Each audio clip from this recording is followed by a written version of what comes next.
In this episode of the Locked On NBA Big Board Podcast, we are going to talk about Rob Dillingham, the guy who I think is the most exciting prospect in college basketball. But James has another title for him. Find out what that title is. Again, this is the Rob Dillingham episode. Stay tuned.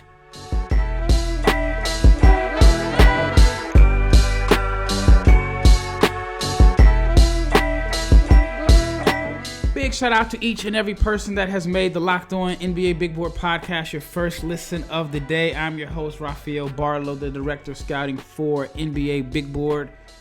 And my co-host for today is none other than my brother, James Barlowe. This is going to be a very good episode. But before we get into this episode, I want to let you know that it is brought to you by Gametime. Download the Gametime app, create an account, and use the code LOCKEDONNBA for $20 off your first purchase. All right, let's just jump right into it. Rob Dillingham is a player that coming into this season, I liked him a lot. I really had questions and concerns about his decision to go to Kentucky. He did not have a strong showing in the Global Gym in Toronto. He did not look good. I mean, that's just the best way I can put it. And to his credit, he stayed at Kentucky. He chose to deal with I don't want to say criticism, but there was a lot of criticism about his play. I was critical of his choice to go. I thought maybe he should have stayed at NC State. I was wondering if John Calipari was going to give him the freedom to be him, because he is a player that requires a lot of freedom. And if you're an everydayer, then you remember me talking about this over the summer. Well, Rob Dillingham is a guy that even if you try to limit his freedom, he is just someone that is going to make an impact and do what he does. And he's exceeded my expectations. He's really exceeded my expectations. He is, without a doubt, in my opinion, the better prospect than DJ Wagner. And I thought that he was going to have an uphill battle to climb to get playing time over Wagner, which he still may, because Wagner and Calipari have ties, and Wagner was the more highly touted recruit, which is another reason why I thought, why would you go there, knowing you kind of play the same position as a guy that you know Calipari is going to favor? But you can't hold Rob Dillingham back. And so before I continue my thoughts, I want to get James's opinion on Rob Dillingham. What have you been impressed with so far? Hold on. So when I first joined on, and I was like, yo, my favorite player was Rob Dillingham, right, in the draft. I was trying to figure out what was going to happen. I didn't have a grade for him.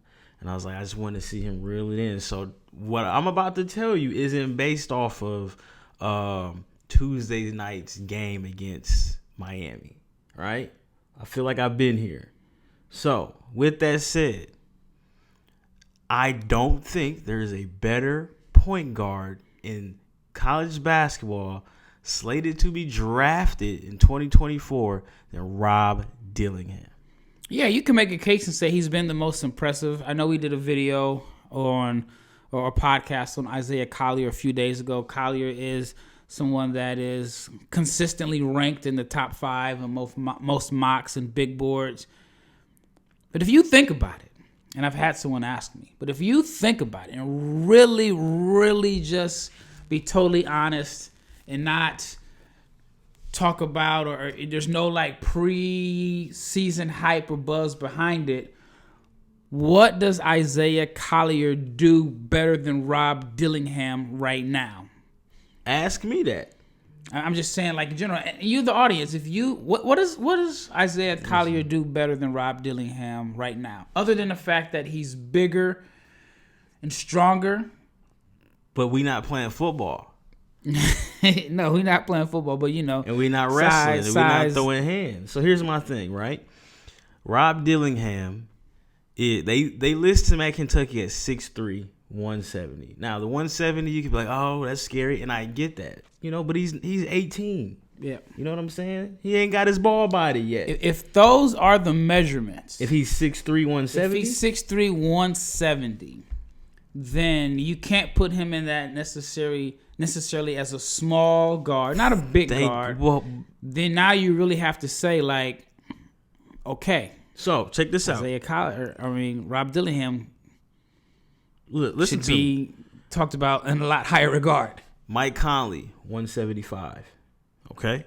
De'Aaron Fox, 185. How tall do they have Fox listed at? 6'3". Okay. Okay? Fox, 6'3", 185. Conley, 6 foot, 175. Trae Young, 6'1", 164. Darius Garland, 6'2", 192. So, if my man, and Fox, I believe when he left Kentucky, he was 175. I think some people said that was the knock on him in the jump shot. He was slight. So, if my son, Rob Dilly, peaks out at 180, at 6'3", 180, you need to throw the small guard size concerns out of the window. I agree 100%. All right, throw them out of the window. Throw them out the window. Where does he rank in this draft class on just a rough estimate of a big board? Okay, so my big board is everybody's big board should be extremely fluid right now. Yeah. Right? I have him as a top 5 pick. Okay. Let me tell you why. Let me talk my stuff, Rob. Let's look at these splits. And again, it's early. I get it. But 15 points, 4 rebounds, 5.7 assists. All right? Assist to turnover ratio, 4-1. Now, this was a dude that came into this draft as the rep of being wild. Gotta let Rob Dilly be Rob Dilly. Like, he had that rep. Are they gonna give him the keys? Like, a 4-1 assist to turnover ratio, and he's not just making regular reads. Like, he's getting downhill. He's making plays. What are your assist to turnover ratio? I had 4.4 to 1. 4.4. 4.4. So I saw 40 assists to 10 turnovers. And this is over 7 games. Off the bench. Off the bench. And again, God bless, if DJ Wagner is hurt for an extended period of time, that just means there's more minutes, more opportunity for Rob to be great. So we talked about that, Ralph. Look, 52% shooting from the field. Yeah. All right. 53% from the three-point line on 4 attempts. And again, this is in off the bench in what? How many minutes? 23 minutes a game. He's getting 2 foul attempts, 2 foul shots up a game. All right. 44% off the dribble jumpers. You'll take that. And again, you could just look at the tape. You see the sauce. These aren't just one dribble pull-ups. Like, this is off the dribble. This is Chris Paul fake the crossover, pick it up, shoot the jump shot threes. Like, the game is there. And again, I'm kind of turning this into an Isaiah versus Isaiah Collier thing, but Isaiah Collier off the dribble shooting 39% on jumpers. All right? At the rim, which is, to me right now, is one of his biggest flaws. He's shooting 50%, 56% at the rim. Isaiah Collier at 66%. So you'll take that, right? True shooting percentage, if you like that stuff, let's go at the rim. I want to say Scoot's numbers last year were around that at the rim. And, of course, you can say, hey, he played in the G League against better competition. But I think the Thompson twins, I think their percentages at the rim last year in OTE were in the mid-50s also. So, again, there you go. And they were, like, bigger, stronger, great athletes. So, like, phenomenal athletes. And my thing with Rob is, and I have it in my notes, there's a drive against Miami. He ended up making the layup, but he shot like a 2-foot jump stop, like scoop shot. Like, that has to absolutely be a floater. Are you talking about when he drove left? No. He drove in the second half. I think he was on the right side of the court. He ended up going middle from the wing. Mm-hmm. And he made the layup, but at the next level, like, that dude isn't 6'8". I saw a play where he was on the right side, drove left, and I think he shot fake. Looked like he was totally just in a bad position, and he shot a right hand inside. The craftiness and creativity is, I mean, that's his greatest asset. Again, to make a long story short, he checks every single box you want in a dynamic point guard in 2023. Shooting, off the dribble shooting, one-on-one creativity, passing. Again, the finishing is going to have to get better. But again, all these guards are going to have to get better at finishing. And again, he is a great passer who doesn't turn the ball over. Like I said, if he keeps this up, I dare you to keep him out of your top 5. People will. Why? Because people don't like to change their big boards based off of the preseason hype. So I was at a game last night and I talked to a scout from a team and I was like, how much do you think the media and pre-draft buzz has on how it influences teams and their decisions? He said, I don't necessarily think it's all about the media buzz in college, but he said the problem is whatever hype or buzz guys had coming into college, he says sometimes that carries over into people's mock drafts and big boards. So he's like, if a guy was really dominant in high school and he had a huge, and I mean, of course, there's exceptions to it. I mean, I could think of a guy like Trayvon Duval as a complete exception. But he was like, sometimes the hype would carry over. So I started mentioning some names. I don't necessarily want to do it. And he was like, exactly. And so I mentioned one name, and I was open about this. I never understood why Patrick Baldwin went in the first round a couple of years ago. I didn't think he was that good as a senior in high school. I didn't think he was. I mean, he wasn't good at Milwaukee, but which is that's. And then he goes first round, and I was just like, I don't get that. And so I've had different people tell me, oh, it was pedigree, it was the theory of him being able to shoot. And so I would go back and say, oh well, because he shot the ball well as a junior in high school, he was in the Team USA program. He fits this modern day skill set that outweighed his lack of performance at a mid-major. And the guy said, so anyway, with all that being said, because Rob Dillingham was in like the OTE circuit, he was known more so about his flash and pizzazz and flair, which is definitely like legit, than his actual game. So I think right now he's actually proving to people he can play. He has toned it down. He's toned it down, but he's still him. He's still him. He's still flashy. He's still exciting. He's still a guy that when he has the ball in his hands, you're watching like, ooh, what's he gonna do next? And I agree. I mean, I had him too low. I didn't have him as a first rounder in my big board in August.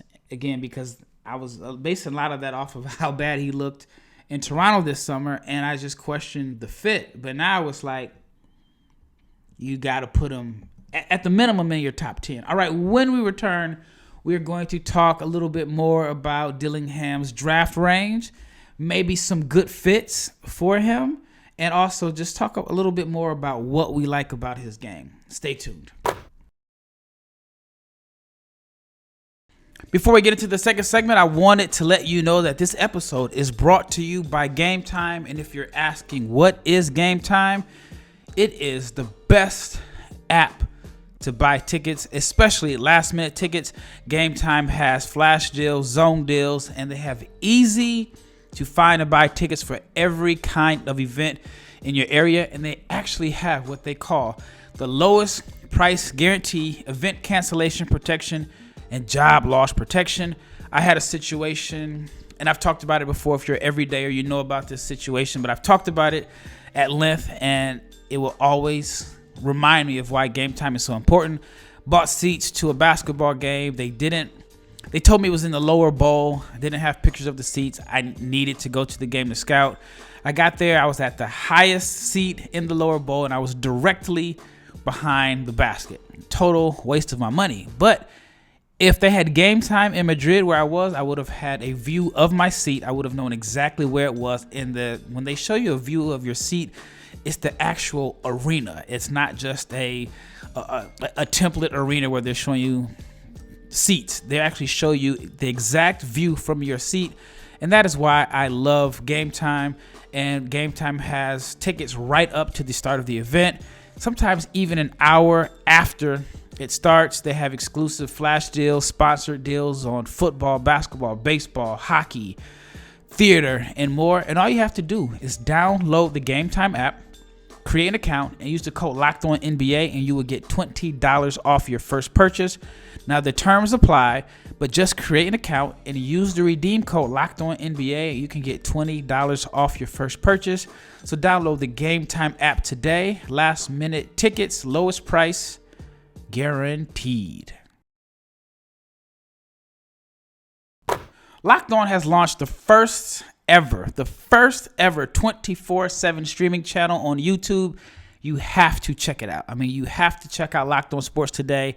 It is 24 hours a day, 7 days a week, and it is covering the top sports stories, whether it's from our local hosts, who are the absolute best at what they do. That's why we call them the local experts. And then we also have national shows that are covering all the top sports topics. So check it out, Locked On Sports today. It's on YouTube. Please subscribe to the first ever national 24/7 streaming channel. Check it out, Locked On Sports today. All right, second segment, draft range. So I talked about, I think you have to really consider putting him in your top 10 at the minimum. And then you talked about, you kind of hinted at this, and maybe I did it too, about this being Dillingham versus Collier. Are you comfortable right now saying that you'll take Rob Dillingham over Isaiah Collier in the draft? Yes, I am comfortable.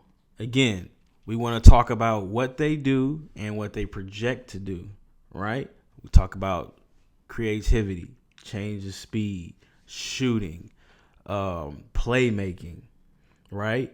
Those attributes right now are leaning in favor of Rob Dillingham.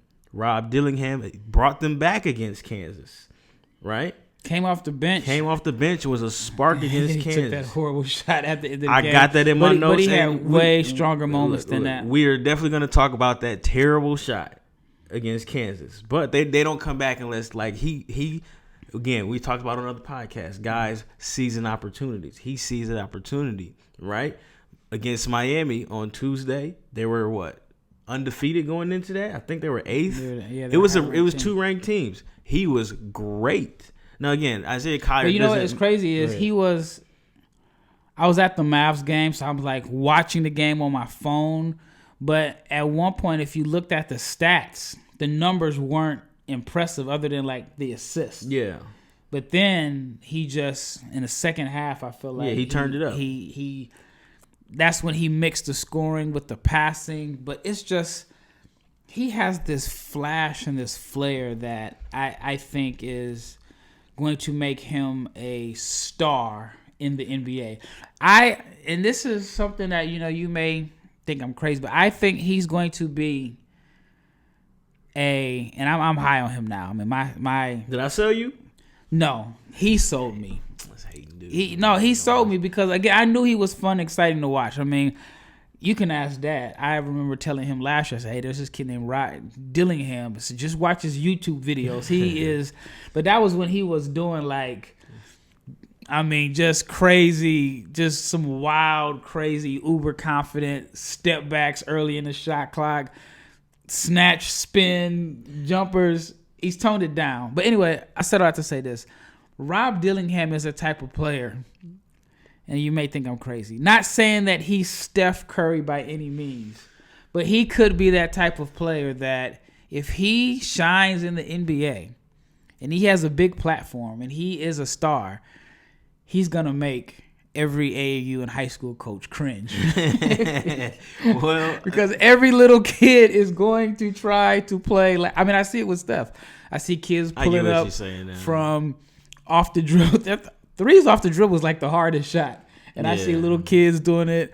I mean, I've seen kids play in gyms where they have at least here in Dallas, you got the courts that still have the NBA 3-point line and the high school 3-point line, and the kids are trying to shoot behind the NBA 3. Yeah. And so I think Rob Dillingham has that type of flash or flair where he could be very, very, very influential in youth basketball going forward. What you meant to say. I'm not gonna go there, right? And I get what you're saying, but to me, he has a lot of Darius Garland in his game. Darius Garland is, since he's a little more flash and flair. Yeah, but here's the thing. Let me let me throw something out there. If Rob Dillingham did not go to and play for OTE, would we be talking about the flash and the flare as a hindrance or a knock on his game? If he was Rob Dillingham that played at wherever he went to high school, I can't think of it off the top of my head, and he went from high school to Kentucky, but he still had a mean high school mixtape. If he played at like a NIBC school, if he went to like a Sunrise or something exactly. like that. If he went to Sunrise, would we be saying, hey, man, he got to tone it down. He got to tone it down. I still think he was flashy and splashy before that. He is saucy. The OTE, I think it's a media company first and foremost. So I think OTE as a stigma, it makes it seem like it was with how he was playing, and it's a media company. Some people may automatically think clown show or whatever, but again, that's not true. Look at the Thompson twins, right? Yeah. Look what Tyler Smith is doing in the G League. Look at what Rob Dilly is doing right now. Yeah, I see some shades, and again, I don't know if he's going to be as good as Darius Garland, but the talent, the package of creativity, passing, off the dribble, shooting is there. No, I agree. It kind of reminds me of the Jay-Z line where he said, "I'm all year money. You got flash now, but time will reveal money." He got time will reveal money. And I think a lot of people thought with Dillingham, you got flash now, but only time will reveal if your game translates. And so far, through 7 games of playing college basketball, his flash and flare has translated. I mean, even when he makes a simple pass, there's like something on that pass where it just looks more exciting than everyone else. Let me say this. I know I had mentioned before, I wish he kind of went to a different school prior to the season because I didn't know how it was going to work with him and DJ Wagner. Him going to Kentucky was the best thing for him because he needed to be humbled in the sense that, like, okay, because again, I mentioned this before another pod, right? They interviewed him after that bad Global Jam. He was like, yo, I got to get better. Yeah. I take accountability. I shouldn't have been. I got benched. I should have been benched. Yeah. So he made those adjustments, right? And he still, because Cal will let you rock out. And Cal is letting him rock. Sometimes. I mean, my man Devin Booker disagrees. But Gilgeous Alexander disagrees. But that's true. But Fox did his thing. Fox did. Tyrese did his thing. They just had other guards. Jamal Murray went high, but I don't think Jamal Murray didn't get a chance to. He averaged 20.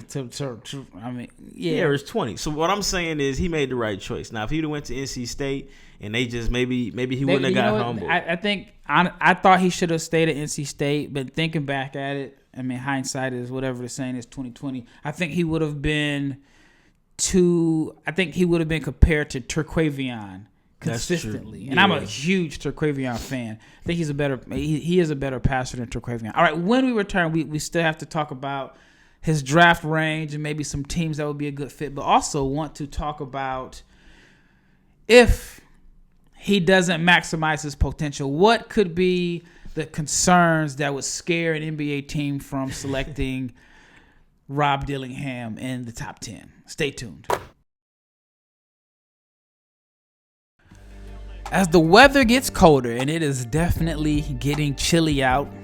I mean, it's getting a little chilly down in the south, but if you are up north and in the Midwest, it's already started getting cold.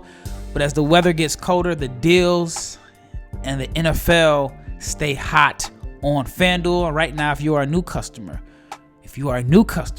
you get $150 in bonus bets with any winning $5 moneyline bet. That is $150 if your team wins. And the app is very simple. It is very easy to use, and there is a wide range of betting options, including spreads, player props, overs, unders, and more. So visit FanDuel.com/lockedon to kick off the NFL season. Again, that is FanDuel.com/lockedon. FanDuel, the official partner of the NFL and Locked On. Before we get into the last segment, I want to promote our next episode, which is the Reed Shepherd episode. It's all about Reed Sheppard. James and I are going to share our thoughts, our opinions about his upside. We're going to talk about what he does well, a good NBA fit, his draft range, and, of course, his concerns. So stay tuned for the next episode, which will be on Kentucky freshman Reed Sheppard. All right, wrapping this segment up. All right, his draft range. I know you talked about you would take him higher than Isaiah Collier. Top five. Top five. Okay. So top five. All I'm right. looking at the camera. What are some teams that would be a good fit? Hey, man, let me tell you something, man. Look, San Antonio would be instant everything. That's like, you know what? That would be excellent. If Yo, the concern him and Wemby. All right, here's two things. All right. I'm kind of torn on that. If the concern is can he defend, then you got Wembanyama and you got Sohan behind you cleaning him all that up to defend. All right, if that's a concern. The next one is Pop going to make him tone it down even more? Even though sometimes I think his game is, I don't know if this is the word, untoned downable. It is for him. Because even when he's not being flashy, he still looks Here's my thing, flashy. Look, you know, before I finish. Go ahead. You know, like when you watch Chris Tucker, even when he's not trying to be funny, he still makes you laugh just when he talks because he's just a funny dude. I think Rob is one of these guys. I mean, they're rare that even when he's not trying to be flashy, he just has this flair that makes everything look cool. Do you think Pop is going to allow that from listen, Pop, you lost Kawhi for whatever reason. We don't need to be in the business of not letting guys be guys. Let them be themselves on the court, on the practice court. Again, we're not talking about legal stuff. We're not condoning no nonsense. But I'm saying, like, it's a new day, man. We gotta, like, understand that it's a different generation. Like, this isn't Tony Parker. This isn't Tim Duncan. Yeah. Coach guys, don't get me wrong. Coach guys, expect them to be great. Hold them accountable. But, like, we just not gonna be able to relate to certain stuff. Do you think the Spurs are a franchise that, I mean, they're usually pretty conservative, but if there is a player that they like, they're not afraid to take that guy. We saw that with Josh Primo, went higher than everybody thought. Yeah. I mean, even when Kawhi was good, I thought he was a 4 at the time in college because he was such a dominant rebounder. So they will take who they like. But do you think the Spurs would draft a Rob Dillingham? Again, and maybe I'm saying that because the perception about OTE still hangs over his head. Probably. I just feel like, why? Look, if he can play, right, and he's a good kid, and he has high upside in this draft, along with already like skills, like why not? All right. Again, y'all get paid to do the intel, to send the feds and figure out the family situation, and I get all that. But if all that checks out and he's the guy, like, yo, let him be great. Like him and Wemby, if he ends up, if Rob Dilly ends up being Darius Garland 2.0 and you got Wembanyama, like, please tell me who has a brighter future outside of like OKC that young. You have a franchise talent. And of course, they have to.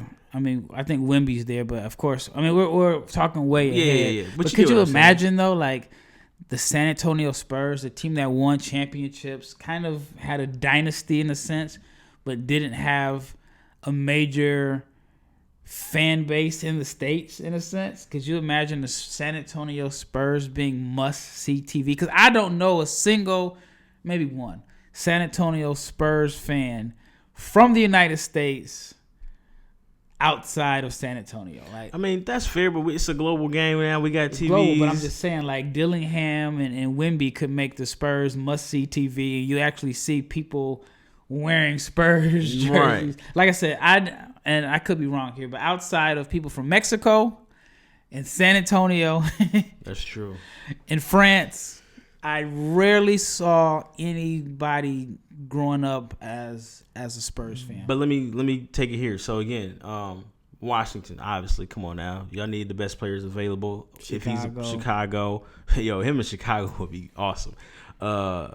Chicago, like, again, it's the bottom teams. Detroit, hey, you have issues because he can shoot, And we see playing in Kentucky right now, he's playing off the ball some, so him and Cade should be able to fit together, pretty easily. So, like, I don't see a situation where you just say if he's not the best player available, like, you don't take him if you're one of those bottom 5, 7 lottery teams. I mean, like, if Utah has a top 5 pick, like, I mean, I wouldn't want to see him in Utah, but hey, if that's where he is, that's where he is. I'll still watch it.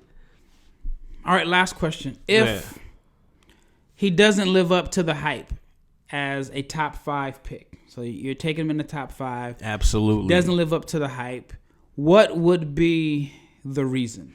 If he can't maintain his, I just made this up. You might want to write this down. I ain't writing that down. All right. If he can't maintain his basketball maturity, right? So you're saying if he gets to the NBA and it's like, all right, I'm here now. And then just goes back to wanting to just do the stuff that he's doing. If he wants to fulfill the stigma against him, that would stop him from being great, okay? From a basketball standpoint, if he doesn't learn to shoot the floaters or his finishing ability at the rim doesn't improve, like, that's a hindrance. I mentioned it earlier segments.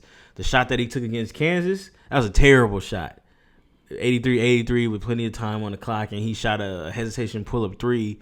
Like, that was not a good shot, right? But I haven't seen him do that since. Then again, guys are going to take bad shots to kids, right? Especially someone that exudes confidence. Yes. Like, I think I'd much rather have a guy that I have to tell him, like, all right, hey, man, that was a bad shot. Exactly. As opposed to a guy that won't shoot. Because if you don't shoot, you mess up the offense. I was just watching the Clippers play, and I'm going to make this brief. And I like the Clippers. There's some guys on the team that I really root for. But they have several guys on the team that don't want to shoot off the catch. And they'll have someone will draw a defender, kick it out to a guy wide open. He won't shoot off the catch. And then he'll pass it to somebody else that won't shoot. And it's like, for the guys that won't shoot, you're messing up the offense. That happened last night. I can't remember what game it was, but somebody had a wide open 3 and he passed it back. The clock, he threw it off again. So if Rob if he doesn't maintain his basketball maturity, then it may not work for him the way he may get pigeonholed into the complexion comparison of Bones Highland microwave scorer if he can't maintain his basketball maturity. Smaller bone. I would say the concern for me that if he's drafted in the top 5 and he doesn't maximize the potential, it doesn't live up to the expectations of being a top 5 pick, I would say if the measurements aren't accurate, which means I guess if the measurements aren't accurate, then he won't go top 5. Let me ask you this though. Does it matter? Well, if the measurements aren't accurate. What's not accurate? Is he like 6 foot? If he's 6'1", 160, then I don't think he's going to go top 5. I don't care if he's 6'1", 160 because ultimately I'm only going to ask him to guard point guards. Well, there's a lot of switching in the NBA. We got to make it. Here's you look at right. You look at Atlanta, for example. People say, yeah, they had that year that they made it to the conference finals, but a lot of people believe, as dynamite as Trae Young is, because he's such a defensive liability, he's going to make it difficult to play winning basketball. If you look at Atlanta right now, but the Hawks they're like are what, 500 maybe. But the Hawks they've been in the playoffs every year he's been there, right? Every year except for the second year. No, I mean they had Hunter, and they got Okongwu in the lottery. I looked it up. Somebody asked me. They made this comparison about Luka and Trae, and saying that Trae was just as equal, but it's like a 30-game winning difference. I mean, I get. But here's my thing. The first 2 years they were bad, and so on. But anyway, here's my thing with the size. Like, okay, you're a bad team. You're drafting in a lottery for a reason. Like, I can't worry about what we're gonna do in the playoffs. Like, we gotta win games first. Yeah. Like, you gotta take it one step at a time. And like I told you in the small guard draft, the T-Wolves are the number 1 team or 2, depending on what time you view this or hear this. They're the number 1 or 2 team in the West right now. Their point guard is 6 foot, 175, and he's 36 years old. But you forgot you got Gobert, who's probably going to win Defensive Player of the Year. Exactly. Another 7-footer. But you know what? This can go. This episode can run long. I'm saying though, like, we're not putting all the defensive pressure on Conley. He's just got to do his job. The GM job is to build the other guys around him so you can defend. So I don't care if you 6'2". Well, that wraps up this episode of the Locked On NBA Big Board Podcast. Once again, it's Rafael Barlowe with my brother James. Rob Dillingham, the most exciting point guard or the best point guard prospect in college basketball. Do you agree or disagree? Let us know. Comment on YouTube. And if you're not, subscribe to the YouTube channel. Oh, I can't say that. Please subscribe, like, share, comment, but definitely comment your thoughts. And even on Twitter, Draft Junkie James, as you can see if you're watching on YouTube. Draft Junkie James or Barlowe 500. You can reach us on Twitter and share your thoughts. Is Rob Dillingham the best point guard prospect in the 2024 NBA draft? Let us know. Top 5. Once again, it's Rafael, my brother James, and we are out.